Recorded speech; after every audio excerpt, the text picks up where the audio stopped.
ಧನ್ಯವಾದಗಳನ್ನು ಅರ್ಪಿಸ್ತಾ ಇದ್ದೇನೆ. ನಿಮ್ಮ ಸೇವೆ ಮಾಡಿದ್ದಕ್ಕೆ ತಾವೆಲ್ಲ ತುಂಬ ಸೇವೆ ಮಾಡ್ತಾ ಇದ್ದೀರಿ. ನೀವು ಏನೇನು ಮಾಡಿದಿರಿ ಅಂತ ಹೇಳಿಬಿಟ್ಟು ಅವ್ರಿಗೆ ಸ್ವಲ್ಪ ಹೊತ್ತು ನಾನು ಗಮನದಲ್ಲಿ ಇಟ್ಕೊಂಡೆ. ಮಕ್ಕಳ ಸೇವೆ, ವೃದ್ಧರ ಸೇವೆ, ಬೇರೆಲ್ಲ ಸೇವೆಗಳನ್ನು ಮಾಡ್ತಾ ಇದ್ದೀರಿ. ನಾವು ಊಟ ಹೇಗೆ ಮಾಡಬೇಕು ಅನ್ನೋದು ನಾವು ಯೋಚನೆ ಮಾಡಬೇಕಂದ್ರೆ, ಮೊದಲನೇದಾಗಿ ಬಸವಣ್ಣವರು ಒಂದು ವಚನ ಹೇಳ್ತಾರೆ, ಅತ್ತಲಿತ್ತ ಹೋಗದಂತೆ ಹೆಳವನ ಮಾಡಿಯ ತಂದೆ, ಸುತ್ತಿ ಸುಳಿದು ನೋಡದಂತೆ ಅಂಧಕನ ಮಾಡಿಯ ತಂದೆ, ಮತ್ತೊಂದ ಕೇಳದಂತೆ ಕಿವುಡಾನ ಮಾಡಿಯ ತಂದೆ, ಕೂಡಲ ಸಂಗಮ ದೇವ ನಿಮ್ಮ ಶರಣರ ಪಾದಕ್ಕಲ್ಲದೆ ಮತ್ತೊಂದ ಕೆಲಸದ ತೀರಿಸಯ್ಯ ಅಂತ. ಈಗ ನಾವೆಲ್ಲ ಬಂದಿರತಕ್ಕಂಥದ್ದು ಯಾವನಿಕಪ್ಪ ಅಂತ ಹೇಳಿದ್ರೆ ಸೇವೆ ಮಾಡಲಿಕ್ಕೆ ಅಂತ. ನಮ್ಮಂತೆ ನಮ್ಮ ಜೊತೆಯಲ್ಲಿರ್ತಕ್ಕಂಥವನ್ನ ಮುಂದೆ ತರಬೇಕು ಅಂತ ಹೇಳಿ ಮಾಡ್ತಾ ಇದ್ದೀವಿ. ಅದಕ್ಕೆ ಯಾರೇನಾದರೂ ಅಂದ್ಕೊಂಡು ಹೋಗಲಿ, ಏನು ಬೇಕಾದ್ರೂ ಬೈಕೊಂಡು ಹೋಗಲಿ, ಹೊಗಳ್ಳಿ ತೆಗಳ್ಳಿ, ನಮ್ಗೆ ಯಾವುದು ಬೇಡ. ಬದಿಗೊತ್ತಿ ನಮ್ಮ ಗುರಿ ಏನಿದೆ ಆ ಗುರಿಯತ್ತ ಸೇವೆ ಮಾಡ್ತಕ್ಕಂಥದ್ದು. ಬಡತನದಲ್ಲಿರ್ತಕ್ಕಂಥವ್ರನ್ನ ಮೇಲೆತ್ತಿ ಅವ್ರನ್ನ ಒಂದು ಸ್ಟ್ರೀಟ್ ಲೈನಿಗೆ ತರತಕ್ಕಂಥದ್ದು ಒಂದು ಕಾರ್ಯಕ್ರಮವನ್ನು ಮಾಡಬೇಕು. ಆ ಕಾರ್ಯಗಾರವನ್ನು ಇವತ್ತು ಅವರು ಇದರಲ್ಲಿ ಮಾತಾಡುವಾಗ ಹೇಳಿದರು. ಕಾರ್ಯಗಾರ ಅದಕ್ಕಾಗಿ ಮಾಡ್ತಾ ಇದ್ದೀವಿ. ಗುಂಪು ಕಟ್ಟಿಕೊಂಡು ಏನೆಲ್ಲ ಮಾಡ್ಬೋದು ಅಂತ ಯೋಚನೆ ಮಾಡಬೇಕಂತೇಳಿ ಕಾರ್ಯಗಾರ ಸಫಲ ಆಗಲಿ ಅಂತೇಳಿ ನಾನು ಭಗವಂತನಲ್ಲಿ ಪ್ರಾರ್ಥಿಸ್ಕೊಳ್ತೇನೆ. ಆಮೇಲೆ ಗಿಡಕ್ಕೆ ನೀರು ಹಾಕಿದ್ವಿ. ಆ ಗಿಡ ಬೆಳೆದಾಗ ಯಾರಿಗೂ ಉಪಯೋಗಪ್ಪ ಅಂದರೆ ನಮಗೆ ಉಪಯೋಗ. ಪರಿಸರ ಇಲ್ಲ ಅಂದರೆ ನಾವಿಲ್ಲ ಅಂತೇಳಿ ಅದೆಷ್ಟು ಸೇವೆ ಮಾಡ್ತಾ ಇದೆ ಅಂತ ಹೇಳಿದ್ರೆ ನಮ್ಮ ಉಸಿರಾಟಕ್ಕೆ ಬದ್ಧವಾಗಿದೆ. ಅದಿಲ್ಲ ಅಂದರೆ ನಮ್ಮ ಉಸಿರಾಟದಲ್ಲಿ ಇರಲ್ಲ. ಸೊ ಅದಕ್ಕೆ ಸಾಕಷ್ಟು ಮರಗಳನ್ನು, ಗಿಡಗಳನ್ನು ಬೆಳೆಸಬೇಕು ಅಂತೇಳಿ. ಸೊ ಅದಕ್ಕೆ ನಾವು ಒಂದು ಸಲಹೆ ಕೊಡ್ತಾ ಇದ್ದೇನೆ. ಈಗ ನಾವೊಂದು 41 ಲಕ್ಷ ಗಿಡಗಳನ್ನು ಹಾಕಿಸಿದ್ದೇವೆ ನಮ್ಮ ರಾಜ್ಯದಲ್ಲಿ, ಅಲ್ಲೇ ಇದೆ ಅಂತೇಳಿ. ಇನ್ನು 60 ಲಕ್ಷ ಇದೆ. ಅದರಲ್ಲಿ ನಾಲ್ಕನೆಯವರಿಗೆ ಹೇಳ್ತಾ ಇದ್ದೇನೆ, ನೀವು ಗುಂಪು ಚರ್ಚೆ ಮಾಡೋ ಸಂದರ್ಭದಲ್ಲಿ ಯಾರ್ಯಾರಿಗೆ ಎಷ್ಟೆಷ್ಟು ತೆಂಗಿನ ಗಿಡಗಳು ಬೇಕು ಅಂಥೇಳಿ ಒಂದು ಲಿಸ್ಟ್ ಮಾಡ್ಕೊಳ್ಳಿ. ಅಥವಾ ಇನ್ಯಾವುದಾದ್ರು ಬೇರೆ ಗಿಡಗಳು ಬೇಕಾ, ಹಣ್ಣಿನ ಗಿಡ ಬೇಕಾ, ಯಾವ್ದು ಬೇಕು ಅಂತೇಳಿ ಒಂದು ಲಿಸ್ಟ್ ಮಾಡ್ಕೊಳ್ಳಿ. ಆ ಲಿಸ್ಟನ್ನು ಕೊಟ್ಟಾಗ, ನಾಲ್ಕನೆಯವ್ರಿಗೆ ಕೊಟ್ಟಾಗ, ಅದು ನಿಮ್ಗೆ ಎಲ್ಲೆಲ್ಲಿ ಜಾಗ ಇರುತ್ತೆ ಅಲ್ಲಿಗೆ ಕಳಿಸೋದಕ್ಕೆ ಒಂದು ಆರ್ಗನೈಸ್ ಮಾಡೋಣ ಅಂತ ವಿಚಾರ ಮಾಡಿದೆವು. ಸೊ ಅದರಿಂದ ತೆಂಗಿನ ಗಿಡ ಅದು ಕಲ್ಪವೃಕ್ಷ, ಅದರಿಂದ ಏನೆಲ್ಲ ಮಾಡ್ಬೋದು. ಒಂದು ನಮಗೆ ಫಲ ಸಿಗುತ್ತೆ, ಎಳನೀರಾಗತ್ತೆ, ತೆಂಗಿನಕಾಯಿ ಆಗುತ್ತೆ, ಎಣ್ಣೆ ಆಗುತ್ತೆ. ಆ ಸಿಪ್ಪೆ ಇದೆಯಲ್ಲ, ಆ ಸಿಪ್ಪೆನಲ್ಲಿ ಬೇರೆ ಬೇರೆ ರೀತಿಯಲ್ಲಿ ಮಾಡ್ಬೋದು. ಮತ್ತು ಎಲೆ ಇದೆಯಲ್ಲ, ಕಡ್ಡಿ ಇದೆ, ಕಡ್ಡಿನಲ್ಲಿ ಪರಕೆ ಆಗುತ್ತೆ. ಈ ಎಲೆನಲ್ಲಿ ಸ್ಟ್ರಾ, ಆ ಸ್ಟ್ರಾಪ್ ಮಾಡೋದಕ್ಕೆ ಒಂದಿದೆ. ನೀವು ಬಹುಶಃ ಮಾಡಿದಿರಿ ಅಂದ್ಕೊಂಡಿದ್ದೀರಿ, ಗೊತ್ತಿಲ್ಲ ನನಗೆ. ಮಾಡಿಲ್ಲ ಅಂದರೆ ಮಾಡಲಿಕ್ಕೆ ಶುರು ಮಾಡಿ. ಸ್ಟ್ರಾಪ್ ತುಂಬ ಲಕ್ಷಾಂತರ ಸ್ಟ್ರಾಪ್ ಮಾರಾಟ ಆಗತ್ತೆ. ಸೊ ಅದನ್ನು ಮಾಡ್ಕೊಳ್ತಾರೆ. ಇಷ್ಟೆಲ್ಲ ಅದರಲ್ಲಿ ಅನುಕೂಲತೆಗಳಿದೆ. ಒಂದೊಂದು ಗಿಡವನ್ನು ತಗೊಳ್ಳಿ, ಒಂದೊಂದು ರೀತಿಯಾದಂಥ ಫಲವನ್ನು ನಮಗೆ ಕೊಡುತ್ತೆ. ಸೊ ಅದನ್ನು ಅದು ಜೋಪಾನವಾಗಿ ನಾವು ಕಾಪಾಡಬೇಕು. ಮನೆ ಹತ್ರನೂ ಹಾಕ್ಕೊಳ್ಬೇಕು, ಒಂದು ವ್ಯವಸ್ಥೆ ಮಾಡ್ಕೊಳ್ಳಿ. ಮತ್ತು ಯಾರು ಮನೆ ಹತ್ರ ಇಲ್ವೋ ಅಲ್ಲೇ ನೀವೇ ಹೋಗಿ ಅವ್ರಿಗೆ ಹೇಳ್ಬಿಟ್ಟು ಹಾಕಿಕೊಡಿ. ಅದನ್ನು ನೀರು ಹಾಕಬೇಕು ಅಂತ ಹೇಳ್ಬೇಕು. ಬೆಳೆಸಿ, ನೀವು ಅದನ್ನು ಕಾಪಾಡಿದ್ರೆ ಅದು ನಮ್ಮನ್ನು ಕಾಪಾಡುತ್ತೆ ಅಂಥೇಳಿ. ಸೊ ಅದರಿಂದ ಪರಿಸರ ಜೋಪಾನ ಮಾಡಬೇಕಂತೇಳಿ ಈಗಂತೂ ಸಾಕಷ್ಟು ಜನ ಅದನ್ನು ಮಾಡ್ತಿದ್ದಾರೆ. ಇನ್ನೊಂದು ಬೀಜಗಳಿರಲಿಲ್ಲ, ಆ ಬೀಜಗಳು ಏನೋ ತಿಂತಿದ್ದು, ಮಾವಿನ ತಿಂತೀವಿ ಅಂತ ಇಟ್ಕೊಳ್ಳಿ.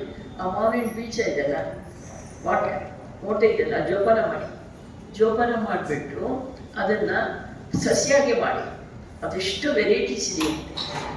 ಸಸ್ಯಾಗೆ ಮಾಡಿ ಆ ಸಸ್ಯನ ಬೇರೆಯವರಿಗೆ ಜಾಗ ಇಲ್ಲಿರುತ್ತೆ ಅಲ್ಲಿ ಕೊಡಿ. ಇನ್ನೊಂದು ಬೇರೆ ಬೇರೆ ಬೀಜಗಳಿರುತ್ತಲ್ಲ, ಎಂತೆಂಥಪ್ಪ, ನೇರಳೆ ಬೀಜಗಳು, ಬೀಜಗಳಿದೆ, ಅದನ್ನೆಲ್ಲ ಬೀಜದ ಉಂಡೆ ಮಾಡಿ ಮಣ್ಣು ಕಲಿಸ್ಬಿಟ್ಟು ಅದು ಉಂಡೆ ಮಾಡಿ ಅದರೊಳಗಡೆ ಬೀಜ ಹಾಕಿ ಮಳೆಗಾಲದಲ್ಲಿ ಬೆಟ್ಟ ಗುಡಿಗಳ ಥರ ಹೋಗ್ಬಿಟ್ಟು ಎರ್ಚಿಬಿಡಿ ಅದನ್ನು. ಅದೇನಾಗತ್ತೆ ಅಂತಂದರೆ ಮಳೆಯೆಲ್ಲ ಬಂದು ಅಲ್ಲಿ ಲಾಗ್ಬಿಟ್ಟು ಒಳಗಡೆ ಹೋಗಿ ಅದು ಮೊಳಕೆ ಹೊಡೆದು ದೊಡ್ಡ ಮರ ಆಗತ್ತೆ.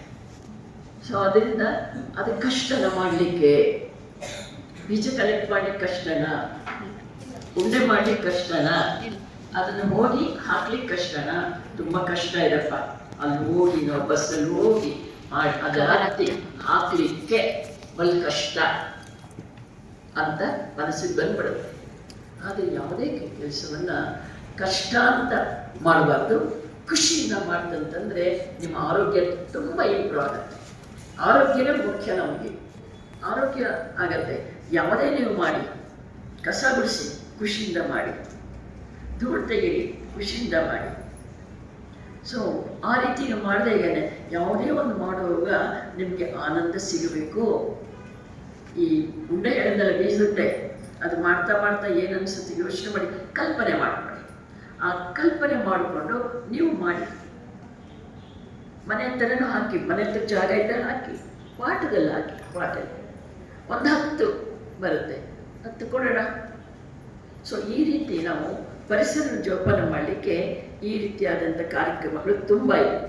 ಅದನ್ನು ತಾವು ಮಾಡಿ ಅಂತ ಹೇಳಿಬಿಟ್ಟು ಬೀಜಕ್ಕೆ ದುಡ್ಡು ಕೊಡಬೇಕಾ? ಕಲೆಕ್ಟ್ ಮಾಡ್ಬೋದಲ್ಲ, ಯಾರೋ ತಿಂದು ಬಿಸಾಡಿರ್ತಾರೆ. ಈಗ ನೀವೆಲ್ಲ ಹಳ್ಳಿಗಳಲ್ಲಿದ್ದೀರಿ, ಹಳ್ಳಿನಲ್ಲಿರೋರ್ನೆಲ್ಲ ನೀವು ಜೋಪಾನ ಮಾಡ್ತಾ ಇದ್ದೀರಿ ಹೇಳೋದು. ಆದರೆ ಬರೀ ನಮ್ಮದು ಮಕ್ಕಳು ನೋಡ್ಕೊಳ್ಳೋದು, ವೃದ್ಧರು ನೋಡ್ಕೊಳ್ಳೋದು, ಮತ್ತೇನೋ ಮಾಡ್ತಕ್ಕಂಥದ್ದು ಅಂದರೆ ನಿಮ್ಮ ಹಳ್ಳಿನಲ್ಲಿರ್ತಕ್ಕಂಥ ಪ್ರತಿಯೊಬ್ಬರೂ ಸಹ ಹೇಗಿದ್ದಾರೆ, ಆರಾಮಿದ್ದಾರಾ, ಆರೋಗ್ಯವಾಗಿದ್ದಾರಾ, ಬಡತನ ರೇಖೆನಲ್ಲಿದ್ದಾರಾ ಅನ್ನೋದನ್ನು ಒಂದು ಸರ್ವೆ ಮಾಡ್ಕೊಳ್ಳಿ. ಆ ಸರ್ವೆ ಮಾಡಿದಾಗ ಏನಾಗುತ್ತೆ, ನಿಮಗೆ ಅವರ ಇರ್ತಕ್ಕಂಥ ಜೀವನ ಯಾವ ರೀತಿ ಜೀವನ ಮಾಡ್ತಾ ಇದ್ದಾರೆ, ಕಷ್ಟ ರೀತಿಯಲ್ಲಿ ಮಾಡ್ತಿದ್ದಾರಾ, ಸುಖದ ರೀತಿಯಲ್ಲಿದ್ದಾರಾ, ಮಧ್ಯದಲ್ಲಿ ಮಾಡ್ತಿದ್ದಾರಾ ಅನ್ನೋದು ನಿಮ್ಗೆ ಅರಿವಾಗತ್ತೆ. ಸೊ ಅವರನ್ನು ಡೆವಲಪ್ ಮಾಡೋದು ಹೇಗೆ ಅನ್ನೋದನ್ನು ನೀವು ಈ ಗುಂಪಲ್ಲಿ ಸೇರಿ ಮಾತಾಡಿ ಆಯ್ತಲ್ಲ. ಅವರಿಗೆ ಏನಾದರೂ ಒಂದು ಕೆಲಸ ಕೊಡ್ತಕ್ಕಂಥದ್ದು. ಇಲ್ಲಿನ ಹಳ್ಳಿನಲ್ಲಿ ಒಂದು 30-40 ಸಾವಿರ ರೂಪಾಯಿ ದುಡಿಮೆ ಬರಬೇಕು ಅನ್ನೋ ಒಂದು ಭಾವನೆಯಲ್ಲಿ ಅವ್ರಿಗೆ ನೀವು ಮಾಡಿದಾಗ ಅವ್ರಿಗೆ ಎಷ್ಟು ಖುಷಿ ಆಗುತ್ತೆ. ಸೊ ಅದನ್ನು ಹೇಗೆ ಮಾಡೋದು ಅನ್ನೋದ್ರ ಬಗ್ಗೆ ನೀವು ಚಿಂತನೆ ಮಾಡಿ. ನಿಮಗೆ ಗೊತ್ತಿಲ್ಲ ಅಂತಂದರೆ ನೆಕ್ಸ್ಟ್ ಮೀಟಿಂಗ್ನಲ್ಲಿ ಒಂದು ಬಂತದ ಒಂದು ಗ್ರೂಪು ಬಂತಂದರೆ ನಾನು ನಿಮ್ಗೆ ಅದನ್ನು ಹೇಳ್ಕೊಡ್ತೇನೆ. ಯಾಕೆಂದರೆ ಈಗ 15 ನಿಮಿಷ ಅಷ್ಟೇ ಟೈಮ್ ಇರೋದರಿಂದ. ಸೊ ಅದರಿಂದ ಈ ರೀತಿ ಒಂದು ಮಾಡ್ತಕ್ಕಂಥದ್ದು ಆರೋಗ್ಯವಾಗಿದ್ದಾರ ಅದಕ್ಕೊಂದು ಪಟ್ಟಿ ಇದೆ. ಆರೋಗ್ಯ ಹೇಗಿದೆ, ಏನೇನು ಯಾವ ರೀತಿ ಕಾಯಿಲೆಗಳು ಬರ್ತಾ ಇದೆ. ಈಗ ಏನೋ ಇದು ಶಿಲಿವೆ ಅಂತ ಹೇಳಿದ್ರು, ಕೋವಿಡ್ ಬರ್ತಾ ಇದೆ. ಈಗ ಕೋವಿಡ್ ಬರ್ತಾ ಇದೆ ಅಂದರೆ ಭಯಂಕರವಾದ ಇದನ್ನು ಅಟ್ಯಾಕ್ ಮಾಡ್ತಕ್ಕಂಥದ್ದು ಬರ್ತಾ ಇದೆ ಅಂತ ಹಿಂದೆ ನಾವು ಅನುಭವಿಸಿದ್ವಿ ಅದನ್ನು. ಸೊ ಈಗ ಬರ್ತಿರ್ತಕ್ಕಂಥದ್ದಕ್ಕೆ ಜೋಪಾನವಾಗಿರಲಿಕ್ಕೆ ಏನೇನೆಲ್ಲ ಪ್ರಿಕಾಷನ್ ತಗೊಳ್ಬೇಕಂತ ಯೋಚನೆ ಮಾಡಿ. ಸೊ ಆರೋಗ್ಯವಾಗಿದ್ದಾರ ಅವರು, ಪ್ರತಿಯೊಬ್ಬರು ಆ ಮನೆಯಲ್ಲಿರ್ತಕ್ಕಂಥವ್ರಿಗೆ ಏನೇನಿದೆ ಒಂದು ಸರ್ವೆ ಮಾಡಿ. ಅದೊಂದು ಸೇವೆನೇ, ಸರ್ವೆ ಮಾಡ್ತಕ್ಕಂಥದ್ದು ಒಂದು ಸೇವೆ. ಆಮೇಲೆ ಕ್ಯಾಂಪನ್ನು ಮಾಡಿ, ಹೆಲ್ತ್ ಕ್ಯಾಂಪನ್ನು. ಅಮ್ಮ ನಾವೆಲ್ಲ ಮಾಡ್ತಾ ಇದ್ದೀವಿ ಅನ್ನೋದೊಂದು ನಿಮ್ಮಿಂದ ಬರುತ್ತೆ. ಆದರೆ ಪೂರ್ಣ ಆಗ್ತಾ ಇದೆಯಾ, ಕಣ್ಣಿಗೆ ಆಪ್ರೇಷನ್ ಮಾಡಿಸ್ತಾ ಇದ್ದೀವಾ, ಕಣ್ಣಿನ ತೊಂದರೆ ಇದೆಯಾ, ಇದನ್ನೆಲ್ಲ ಯೋಚನೆ ಮಾಡಿ ಮಾಡಬೇಕಾಗತ್ತೆ. ಒಂದು ಅಮ್ಮ ಕಣ್ಣಿನ ಮಾಡ್ಬೋದು, ಆಪ್ರೇಷನ್ ಮಾಡಲಿಕ್ಕೆ ದುಡ್ಡು ಬೇಕು, ಏನು ಮಾಡೋದು ಅಂತ ಹೇಳಿದ್ರೆ ನಿಮ್ಮ ವಾರ್ಡ್ ಇದೆಯಲ್ಲ ಅದನ್ನು ಇಟ್ಕೊಂಡು ಜನತೆಯಲ್ಲಿ ರೋಟ್ರಿ ಕ್ಲಬ್ಬು, ಲಯನ್ಸ್ ಕ್ಲಬ್ಬು ಮತ್ತು ಹಣ ಇರೋರ ಹತ್ರ ತುಂಬ ಇದೆ. ಹಣದ ಕೊರತೆನೇ ಇಲ್ಲ. ಆ ಹಣ ಇರೋರ ಹತ್ರ ನೀವು ಅದನ್ನು ಕಲೆಕ್ಟ್ ಒಬ್ಬರಿಗೆ ಸಹಾಯ ಮಾಡಿ ಅಂದರೆ ನೀವು ಸಹಾಯ ಮಾಡಿ ಅಂತ ಕೇಳೋ ಅಷ್ಟು ನೀವು ಸೇವೆ ಮಾಡಿರಬೇಕು. ಮಾಡಿದಾಗ ಖಂಡಿತ ಒಪ್ಕೊಡ್ತಾರೆ. ರೋಟ್ರಿ ಕ್ಲಬ್ನವರು ಫ್ರೀಯಾಗಿ ಮಾಡಿಸ್ಕೊಡ್ತಾರೆ ಅವರಿಗೆ. ಅದು ನೋಟ್ ಮಾಡ್ಕೊಳ್ಳಿ. ಅದನ್ನು ಕಾಂಟ್ಯಾಕ್ಟ್ ಮಾಡಬೇಕು ನಾವು. ಆ ಕಾಂಟ್ಯಾಕ್ಟ್ ಮಾಡಿದಾಗ ಏನಾಗುತ್ತೆ, ಅವರೇ ನಾವು ಮಾಡ್ತೀವಿ, ಅವರೇ ಬಂದು ಚೆಕಪ್ ಮಾಡಿಸ್ತಾರೆ ಮತ್ತು ಅವರೇನೆ ಕರ್ಕೊಂಡೋಗಿ ಆಪ್ರೇಷನ್ ಮಾಡಿಸ್ತಾರೆ. ಸೊ ಆ ಸಂದರ್ಭದಲ್ಲಿ ಮನೆಯವರು ಯಾರಾದರೂ ಒಬ್ಬರ ಜೊತೆಯಲ್ಲಿ ಹೋಗಬೇಕು ಅಂತ ಹೇಳ್ತಾರೆ. ಅದನ್ನು ವ್ಯವಸ್ಥೆ ಮಾಡಿದಾಗ ಏನಾಗುತ್ತೆ, ನಿಮ್ಮ ಸಮಸ್ಯೆ ಮೇಲಕ್ಕೆ ಬರುತ್ತೆ. ಅಯ್ಯಪ್ಪ, ಇಂಥವರು ಸೇವೆ ಮಾಡಿದ್ರಪ್ಪ, ಇಂಥವ್ರು ಕರ್ಕೊಂಡೋಗಿ ನನಗೆ ಕಣ್ಣು ಮಾಡಿದ್ರಪ್ಪ, ಕನ್ನಡಕ ಕೊಡಿಸಿದ್ರಪ್ಪ ಅಂಥೇಳಿ ನಿಮ್ಮನ್ನು ದೇವರು ಅಂತ ಹೇಳ್ತಾರೆ. ದೇವರು ಬಂದರಪ್ಪ, ನನ್ನ ಕಣ್ಣು ಬಂತು ಅಂತ ಆ ಭಾವನೆಯಲ್ಲಿ ಮಾಡ್ತಾ ಇದ್ರಿ. ಇಲ್ಲ ಅಂತ ಹೇಳಲ್ಲ, ಮಾಡಿಲ್ಲ ಒಂದೊಂದು ವೇಳೆಯಲ್ಲಿ ಮಾಡಿ. ಒಂದೇ ಒಂದು ನಮ್ಮ ಹಳ್ಳಿನಲ್ಲಿ ಎಷ್ಟು ಜನ ಇದ್ದಾರೆ, ಎಷ್ಟು ಮನೆಗಳಿವೆ, ಅದನ್ನು ಯೋಚನೆ ಮಾಡಿ ನೀವು ಸರ್ವೆ ಮಾಡಿ. ಆ ಸರ್ವೆ ಮಾಡಿದಾಗ ಏನಾಗುತ್ತೆ, ಅವರು ಕೆಲವರು ಬಾಯಿ ಬಿಡಲ್ಲ. ಯಾಕೆ ಬಿಡಲ್ಲ? ಅಯ್ಯೋ, ಇಂಥವ್ರು ಎಷ್ಟೋ ಜನ ಬಂದರು ಹೋದರು, ಅದು ಏನೂ ಮಾಡಲಿಲ್ಲ, ಇವರೊಬ್ಬರು ಬಂದರು ಅಂಥೇಳಿ ಮಾತು ಸಹ ಬರುತ್ತೆ. ಅದಕ್ಕಾಗಿ ಏನು ಮಾಡಬೇಕು, ಒಂದು ಸರ್ವೆ ಮಾಡಿ ಸರ್ವೆದನ್ನು ಇಟ್ಕೊಳ್ಳಿ. ಅದನ್ನು ಪಟ್ಟಿ ನಿಮ್ಮ ಹತ್ರ ಇಲ್ಲ ಅಂದರೆ ನಾನು ಹೇಳಿದ್ರೆ ನಾನು ಪಟ್ಟಿ ಕಳಿಸ್ಕೊಡ್ತೀನಿ, ಎಲ್ಲರಿಗೂ ಕೊಟ್ಬಿಡಿ. ಅದನ್ನು ನೋಡಿ ನೀವು ಇನ್ನೇನಾದ್ರು ಆ್ಯಡ್ ಮಾಡಿದ್ರೆ ಆ್ಯಡ್ ಮಾಡಿ. ಅಮ್ಮ, ಮನೆ ಕೆಲಸ ನಮಗೆ ತುಂಬ, ಮನೇಲಿ ಮಕ್ಕಳಿದ್ದಾರೆ, ಮನೇಲಿ ಸಂಸಾರ ಆಗಬೇಕು, ಇಷ್ಟೆಲ್ಲ ಮಾಡಲಿಕ್ಕೆ ಹೆಂಗೆ ಸಾಧ್ಯ ನಮಗೆ ಅಂತ ಯೋಚನೆ ಬಂದೇ ಬರುತ್ತೆ. ಮನೆ ನೋಡ್ಕೋಬೇಕಲ್ಲ, ಮಕ್ಕಳೆಲ್ಲ ರೆಡಿ ಮಾಡಿ ಕಳಿಸ್ಬೇಕಲ್ಲ, ಯಜಮಾನ್ರಿಗೆಲ್ಲ ಸಮಾಧಾನ ಮಾಡಿ ಕಳಿಸ್ಬೇಕಲ್ಲ. ನಿನ್ಗೆ ಯಾಕೆ ಬೇಕು, ಮನೆಗೆ ಬಿದ್ದವರು ಅಂತಾರೆ. ಇರು ಅಂತ ಹೇಳಿದ್ರೆ ಬಹಳ ಸಂತೋಷ, ಬಿದ್ದಿರು ಅಂತಾರೆ. ಆವಾಗ ಏನು ಮಾಡ್ತೀರಿ ನೀವು? ಅವರು ಒಪ್ಪಿಸ್ಬಿಟ್ಟು ಇದನ್ನ ಮಾಡ್ತಕ್ಕಂಥದ್ದನ್ನು ನೀವು ಅದನ್ನು ಸ್ವಲ್ಪ ಅಭ್ಯಾಸ ಮಾಡ್ಕೊಳ್ಬೇಕು ಅಂತ. ಯಾರ್ಯಾರಿಗದು ಬಂದಿದೆಯೋ ಗೊತ್ತಿಲ್ಲ, ಯಾಕೆಂದ್ರೆ ಸುಮಾರು ಜನಕ್ಕೆ ಬಂದಿದೆ ಅಂತ ನಾನು ಸುದ್ದಿ ಬಂದಿದೆ. ಸೊ ಅದನ್ನು ನಿಮಗೆ ಉದಾಹರಣೆ ಕೊಡ್ತಾ ಇದ್ದೀನಿ. ಆದ್ದರಿಂದ ಆ ರೀತಿ ನಿಮಗೆ ಲೀಡರ್ಶಿಪ್ ತಗೊಂಡಿದ್ದೀರಲ್ಲ, ಅದಕ್ಕೆ ಕಾಲೇಜ್ ಸ್ಟೂಡೆಂಟ್ಸ್ ಇರ್ತಾರಲ್ಲ, ಕಾಲೇಜ್ ಸ್ಟೂಡೆಂಟ್ಸ್ ಗೊತ್ತಲ್ಲ, ಅವರಿಗೆ ಇದನ್ನು ಒಪ್ಪಿಸಿ. ಒಂದು 10 ಜನ ಕರ್ಕೊಳ್ಳಿ. ನಿಮ್ಮ ಮನೆಗೆ ಎಷ್ಟಿದೆ ನೋಡ್ಕೊಳ್ಳಿ. ಆ ಮನೆ 100 ಮನೆ ಇತ್ತಂದರೆ 10 ಜನ ತಗೊಳ್ಳಿ. 10 ಮನೆ ಒಬ್ಬೊಬ್ಬರು ಮಾಡಿದಾಗ ಏನಾಗುತ್ತೆ, 100 ಮನೆ ಮುಗಿಯುತ್ತೆ. ಅವ್ರಿಗೊಂದು ಸರ್ಟಿಫಿಕೇಟ್ ಕೊಡಿ, ಮಾಡಿದ್ದಕ್ಕೆ ಸರ್ವಿಸ್ ಮಾಡಿದ್ದಕ್ಕೆ ಒಂದು ಸರ್ಟಿಫಿಕೇಟ್ ಕೊಡಿ. ಆ ಸರ್ಟಿಫಿಕೇಟ್ ಅವರಿಗೆ ಮುಂದೆ ಕೆಲಸಕ್ಕಾಗಿ ಮುಂದೆ ಓದಲಿಕ್ಕೆ ಅನುಕೂಲ ಆಗುತ್ತೆ. ಸೊ ಆಗೇನಾಗುತ್ತೆ, ಇಡೀ ಇದರಲ್ಲಿ ಮನೆಯವರು ಹೋದಾಗ ಏನು ಹೇಳ್ತಾರೆ ಅವರು, ಅಮ್ಮ ನನಗೆ ಈ ಥರ ಇದೆ, ಆದರೆ ನನಗೆ ಮಾತ್ರೆ ತಗೊಳ್ಳೋದಕ್ಕೆ ದುಡ್ಡಿಲ್ಲ, ಆಪ್ರೇಷನ್ ಮಾಡಿಸ್ಕೊಳ್ಳೋಕ್ಕೆ ದುಡ್ಡಿಲ್ಲ, ಈ ಥರ ಎಲ್ಲ ಹೇಳೋವಂಥ ಒಂದು ಸಮಸ್ಯೆಗಳು ಬರುತ್ತೆ. ಆ ಸಮಸ್ಯೆಗಳಿಗೆ ಈ ಕ್ಲಬ್ಗಳನ್ನು ಇದು ಮಾಡ್ಕೊಳ್ಳಿ. ರೋಟ್ರಿ ಕ್ಲಬ್ಬು ಹೇಳಿದ್ದಂದ್ರೆ ಲಯನ್ಸ್ ಕ್ಲಬ್ಬು, ಯಾರು ಸಹಕಾರ ಇರ್ತಾರಲ್ಲ ಸರ್, ಅವ್ರನ್ನ ಒಂದು ಕಾರ್ಯಕ್ರಮ ಮಾಡಿದಾಗ ಆಯ್ತು ಕರೆದು ಬಿಟ್ಟು ಅವರಿಗೆ ಕಾರ್ಯಕ್ರಮ ಮಾಡಿ ಇದನ್ನೇ ಸರ್ವೆ ಮಾಡ್ತಕ್ಕಂಥದ್ದು ಒಂದು ಪುಟ್ಟ ಕಾರ್ಯಕ್ರಮ ಮಾಡ್ಬೋದು. ಮಾಡಿದಾಗ ಅಲ್ಲಿ ಲೋಕಲ್ ಇರ್ತಕ್ಕಂಥ ಲೀಡರ್ಸ್ ತಗೊಂಡು ಮಾಡಿ, ಅವನ ಅಷ್ಟು ಜನರಿಗೆ ಒಬ್ಬರನ್ನ ನೀವು ಸ್ಪಾನ್ಸರ್ ಮಾಡಿ ಅಂತ ಕೇಳಿ. ಆಗತ್ತೆ, ಸ್ಪಾನ್ಸರ್ ಮಾಡ್ತಾರೆ, ಆಗತ್ತೆ. ಸೊ ಅದರಿಂದ ಈ ರೀತಿ ನೀವು ಮಾಡಿದಾಗ ಏನಾಗುತ್ತೆ, ಆ ಜನತೆಗೆ ಅನುಕೂಲ ಆದಾಗ ಅವ್ರು ಏನು ಹೇಳ್ತಾರೆ, ಅಯ್ಯಪ್ಪ ನೀವು ಬಂದ್ರಿ, ನಮ್ಮ ಮನೆಯಲ್ಲೆಲ್ಲ ಆರೋಗ್ಯವಾಗಿರಿ.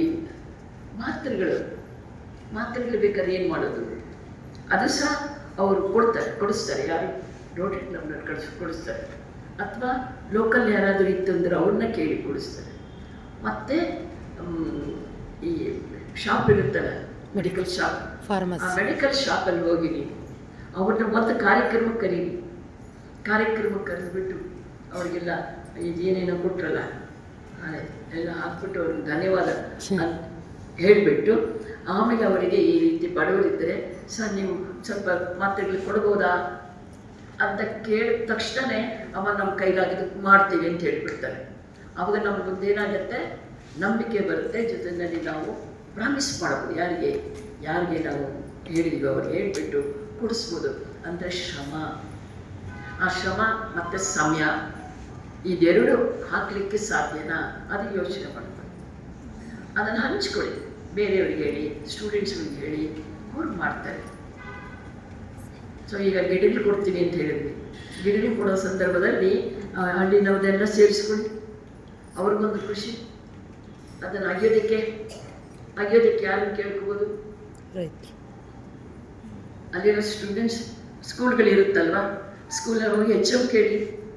HM ಕೇಳಿದರೆ ಅವರು ಸ್ಟೂಡೆಂಟ್ಸ್ ಕೊಡ್ತಾರೆ, ಅವರು ಬರ್ತಾರೆ, ಅವ್ರಿಗೊಂದು ಕಾರ್ಯಕ್ರಮ ಇದು. ಸೊ ಅದನ್ನು ಅಗಿಯೋದಕ್ಕೆಲ್ಲ ಅವ್ರು ಮಾಡ್ತಾರೆ. ಮತ್ತು ಅದನ್ನು ಹಾಕ್ಸ್ಲಿಕ್ಕೆ ಅವ್ರ ಮನೆಯವ್ರು ಬಂದು ಹಾಕ್ಸಿ ಅಥವಾ ಬೇರೆಯವ್ರು ಬಂದು ಹಾಕ್ಸಿ.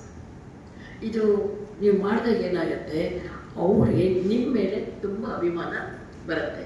ಅದನ್ನು ನೀವೇನು ಕೇಳಿದ್ರು ಅವರು ಕೊಡಲಿಕ್ಕೆ ಬರಲಿಕ್ಕೆ ವ್ಯವಸ್ಥೆ ಮಾಡಿಕೊಡ್ತಾರೆ. ಸೊ ಈ ರೀತಿ ನಾವು ಹಳ್ಳಿನಲ್ಲಿರ್ತಕ್ಕಂಥ ಜನತೆಗೆ ಅನುಕೂಲ ಮಾಡಬೇಕು ಅಂಥೇಳಿ. ಸೊ ನಾವು ಒಂದೇ ಒಂದು ಉದಾಹರಣೆ ಕೊಟ್ಟು ನನ್ನ ಮಾತನ್ನು ಮುಗಿಸ್ತಾ ಇದ್ದೀನಿ. ನಾವು ಟ್ರೈಬಲ್ಸ್ ನೋಡಿದ್ವಿ ಮಾಗಡಿನಲ್ಲಿ ಮತ್ತು ಬಂಡೀಪುರದಲ್ಲಿ.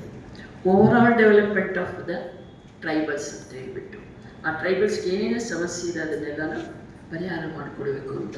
ನಮಗೇನಂದರೆ ಹಳ್ಳಿನಲ್ಲಿರ್ತಕ್ಕಂಥವರು 30,000 ರೂಪಾಯಿ ಖಡಾಖಂಡಿತವಾಗಿ ಅವರು ದುಡಿಬೇಕು, ಸಂಪಾದನೆ ಮಾಡಬೇಕು ಅನ್ನೋ ಒಂದು ಇದನ್ನು ಇಟ್ಕೊಂಡು ಮಾಡಿ ಅವರಿಗೆ ಒಂದು ಮಾಗಡಿನಲ್ಲಿ ಒಬ್ಬೊಬ್ಬರಿಗೆ 1 ಎಕರೆ ಜಮೀನು ಕೊಡಬೇಕಂತ ಸೆಂಟ್ರಲ್ ಗೌರ್ಮೆಂಟ್ ಆರ್ಡರ್ ಮಾಡಿತ್ತು. ಕೆಲವರು ಇದೆ, ಅದನ್ನೇನು ಮಾಡಿದ್ದಾರೆ ಅಂತ ಗೊತ್ತಿಲ್ಲ, ಯಾರಿಗೂ ಗೊತ್ತಿಲ್ಲ. ನಾನು ಇವರು ಪಾಪ ಅಲ್ಲಿ ಇರೋರು, ಎಲ್ಲಿ ಟ್ರೈಬಲ್ಲು. ನಾನು ಆ ಏರಿಯಾ ಒಂಚೂರು ಏನು ಹೇಳ್ಬೋದು ಮುಂದಾಳತ್ವ ಇಟ್ಕೊಂಡಿರ್ಬೋದು. ಆ ಜಾಗ ಸರ್ಕಾರದ್ದು, ಅದನ್ನು ನಾವು ಆಕ್ಯುಪೈ ಮಾಡಿಬಿಟ್ಟು ಇವರು ಕೊಟ್ಬಿಟ್ರು, ನೀವು ದುಡಿರಿ, ಅದಕ್ಕೇನು ಬೇಕು ಅಂತ ಕೊಡ್ತಾರೆ, ಆದರೆ ನನಗೆ ಪಾಲು ಕೊಡಬೇಕು ಅಂತ. ಆವಾಗ ನಾವು ಯೋಚನೆ ಮಾಡಿದ್ವಿ, ಆ ಜಾಗ ನಿಜವಾಗ್ಲೂ ಅವ್ರದ್ದ ಅಥವಾ ಗೌರ್ಮೆಂಟ್ದ ಅಂತ ಅಂದ್ಬಿಟ್ಟು ಯೋಚನೆ ಮಾಡ್ತಾ ಮಾಡ್ತಾ ಹೋಗಿ ಅದನ್ನ ಪತ್ತೆ ಹಚ್ಚಿದಾಗ ಅದು ಜಾಗ ಗೌರ್ಮೆಂಟ್ ಆಗಿತ್ತು. ಅದು ಯಾವಾಗ ಆಯಿತು ಗೌರ್ಮೆಂಟ್ ಆಯಿತು, ಧೈರ್ಯವಾಗಿ ಹೇಳಿದ್ವಿ, ನೀವು ನಿಮ್ದಲ್ಲ ಇದು ನಮ್ದು ಅಂತ ಹೇಳಿಬಿಟ್ಟು ಅವರಿಗೆ ಧೈರ್ಯ ತುಂಬಿಸ್ಬಿಟ್ಟು ಆಮೇಲೆ ಗೌರ್ಮೆಂಟಿಂದ ಅವರಿಗೆಲ್ಲ ಲ್ಯಾಂಡ್ ಕೊಡಿಸಿದ್ವಿ, 1 ಎಕರೆ ಲ್ಯಾಂಡ್. ಅದರಲ್ಲಿ ಉತ್ತರಬೇಕಲ್ಲ, ಎಲ್ಲ ಹಾಳಾಗೋಗಿತ್ತು, ಮರುಭೂಮಿ ಅಂತ ಹೇಳ್ತಾರಲ್ಲ ಹಾಗಾಗಿತ್ತು. ಪಾಪ ಹೆಗೋರು ನಡೆಸಿತ್ತು. ಆಗ ನಾವು ಒಂದು CSR ಫಂಡಿಂದ ಕಂಪನಿಯವ್ರ ಹತ್ರ ಮಾತಾಡಿದ್ವಿ. ಕಂಪನಿಯವರು ಏನು ಮಾಡಿದ್ರು, ಅಮ್ಮ ನಾವು ಬಂದು ಅದನ್ನೆಲ್ಲ ರೆಡಿ ಮಾಡಿಸ್ಕೊಡ್ತಿರೋದು ಎಷ್ಟಾಗುತ್ತೋ ಹಣ ಅಂತ ಹೇಳಿ ಬಡ್ಜೆಟ್ ಮಾಡಿ ಕೊಟ್ಟಿವಿ. ಅವರು ಸ್ಯಾಂಕ್ಷನ್ ಮಾಡೇ ಬಿಟ್ಟರು, ಬಡ್ಜೆಟ್ ಮಾಡಿ ಕೊಟ್ಟಾದ್ಮೇಲೆ ಮತ್ತು ಅವರೇ ಬಂದರು JCB ತಗೊಂಡು ಎಲ್ಲ ಇದಕ್ಕೂ ಗುತ್ತೋದಕ್ಕೆ ಮಾಡಿ ಹದ ಮಾಡಿದ್ರು, ಭೂಮಿನ ಹದ ಮಾಡಿದ್ರು. ಭೂಮಿನ ಹದ ಮಾಡಿ ಇದನ್ನು ಹಾಕಿದ್ರು, ರಾಗಿ ಹಾಕಿದ್ರು. ಆ ರಾಗಿ ಹಾಕಿ ಬೆಳೆದಾಗ ಅದೆಷ್ಟು ಚೆಂದ ಇತ್ತಂದರೆ ಅದನ್ನು ನೋಡಿ JKVK ಅವರು ಒಂದು 25-30 ಜನಕ್ಕೆ ಹೆಣ್ಮಕ್ಳಿಗೆ ತುಂಬ ಚೆನ್ನಾಗಿ ಬೆಳೆಸಿದಿರಿ ಅಂತೇಳಿ ಅವರು ಒಂದು ಅವಾರ್ಡ್. ಬನ್ನಿ ಬನ್ನಿ ಬನ್ನಿ, ನಿಮಗೆ ಕಾಯ್ತಾ ಇದ್ದೀನಿ.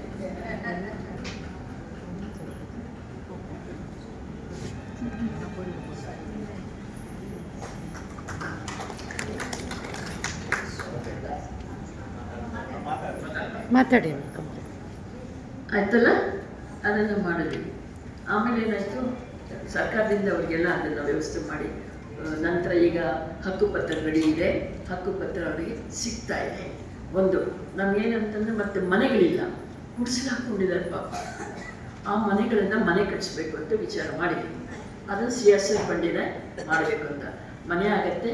ಮತ್ತು ನಾನು ಇದನ್ನು ಹೇಳ್ತಾ ಇದ್ದೆ, ರಾಗಿ ಬೆಳೆದಿದ್ದು, ಆ ರಾಗಿ ಬೆಳೆದಾಗ ತುಂಬ ಚೆನ್ನಾಗಿ ಬೆಳೆದಿದ್ದಾರೆ ಅಂತ 30 ಜನ ಹೆಣ್ಮಕ್ಳಿಗೆ JKVKಯಿಂದ ಅವಾರ್ಡ್ ಕೊಟ್ಟಿದ್ದಾರೆ. ಅವಾರ್ಡ್ ಕೊಟ್ಟು ಮತ್ತು ಸರ್ಟಿಫಿಕೇಟ್ ಕೊಟ್ಟು 5,000 ರೂಪಾಯಿ ಬಕ್ಷಿಸ್ ಕೊಟ್ಟಿದ್ದಾರೆ. 5,000 ರೂಪಾಯಿ. ನಾನು ಅವ್ರಿಗೆ ಹೇಳಿದೆ, ಈ 5,000 ರೂಪಾಯಿ ದಯವಿಟ್ಟು ಬಳಸಬೇಡಿ, ತೊಗೊಂಡೋಗಿ ಬ್ಯಾಂಕಲ್ಲಿ ಹಾಕಿ ಅದನ್ನು ಫಿಕ್ಸೆಡ್ ಮಾಡಿಬಿಡಿ ಅಂತೇಳಿ ಮಾಡಿದ್ದಾರೆ. ಪಾಪ ನಾವು ಹೇಗೆ ಹೇಳಿದ್ರು ಅವ್ರು ಮಾಡ್ತಾ ಇದ್ದಾರೆ. ಮತ್ತು ಅವರೀಗ ಕಾಡು ಜನ ಅಲ್ಲ, ನಾಡು ಜನವಾಗಿ ಬರ್ತಾ ಇದ್ದಾರೆ. ಹೀಗೆ ಮೀಟಿಂಗ್ ಕಾಲ್ ಮಾಡ್ತಂದರೆ ನಾವು 50 ಜನ ಕೇಳಿದ್ರೆ 100 ಜನ ಬರ್ತಾರೆ. ಅಂದರೆ ಹೇಗೆ ಯಾಕೆ ಬರ್ತಾರೆ, ಅವ್ರಿಗೊಂದು ಅನುಕೂಲ ಆದಾಗ ಮಾತ್ರ ಬರ್ತಾರೆ. ಅನನುಕೂಲ ಅಯ್ಯೋ ಇವ್ರಿಗೆ ಬಿಡಿ ಅನ್ನೋ ಒಂದು ಭಾವನೆ ಇರುತ್ತೆ.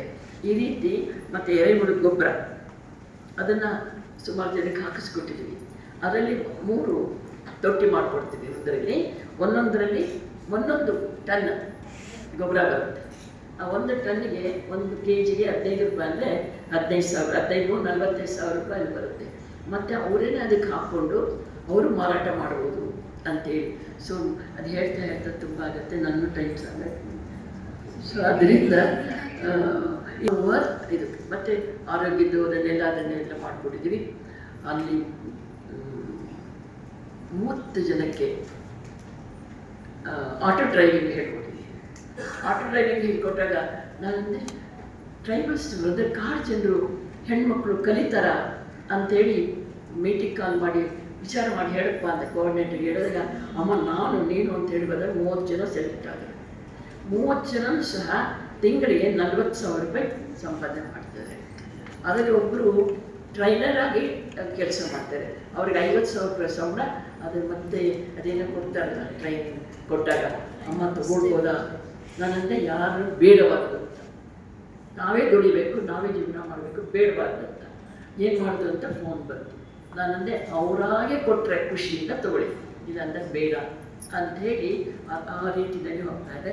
ಸುಮಾರು ಕೇಸ್ಗಳಾಗ್ತಿದೆ. ಇದು ಹೇಳ್ತಾ ಸುಮಾರು ಟೈಮ್ ಆಗಿಬಿಡುತ್ತೆ, ಬೇಡ ಅಂತೇಳಿ ಇಲ್ಲಿಗೆ ಸ್ಟಾಪ್ ಮಾಡ್ತಾ ಇದ್ದೀನಿ.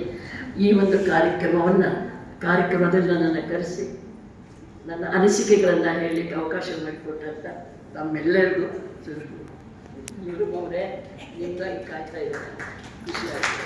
ನಾನು ಹೇಳ್ತಾ ನನ್ನ ಮಾತನ್ನು ಮುಗಿಸ್ತಾ ಇದ್ದೀನಿ. ಜೈ ಹಿಂದ್, ಜೈ ಕರ್ನಾಟಕ.